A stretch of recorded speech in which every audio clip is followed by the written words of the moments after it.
A significant ruling came down yesterday from a European court in regards to the CIA's extraordinary rendition program, and the Court of Human Rights ruled that a German car salesman and mistaken terrorism suspect was tortured at an Afghan prison run by the CIA. The court also ruled that the victim, Khaled al-Masri, is owed damages by the government of Macedonia, where he was kidnapped in 2003. So I guess my question for you is, what's the impact going to be in the United States from this? Will there be any?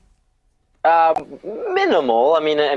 Easy enough for the White House and Congress to ignore if they choose to, which I'm sure they will. But, it adds to a very sort of glacially mounting case that international courts are starting to make, looking back on the torture protocols we had basically during the Bush years. When Obama came into office, he pretty much, I think maybe in the beginning and during his campaign talked a lot, this is the first campaign, talked a fair amount about the torture.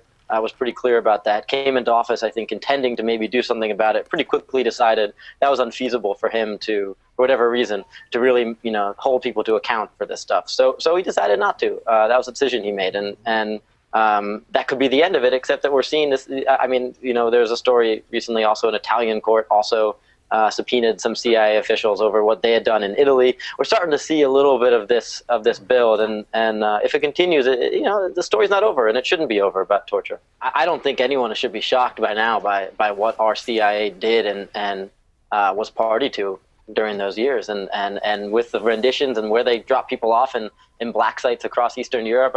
These stories are always shocking. They should be shocking because they're shocking to the conscience. But at this point, we know that we did this, and we know that this happened with regularity. It is interesting to see a court sort of look at it in that kind of legalistic way and say, look, there is evidence that confirms this. There's also, by the way, a Senate Intelligence Committee report, 5,000-page report of some sort. It's been in the works for 5 years that looks into torture. We may never know what it really says, or I hope we get some leaks. But the story's not over about torture, and I'm glad it's not.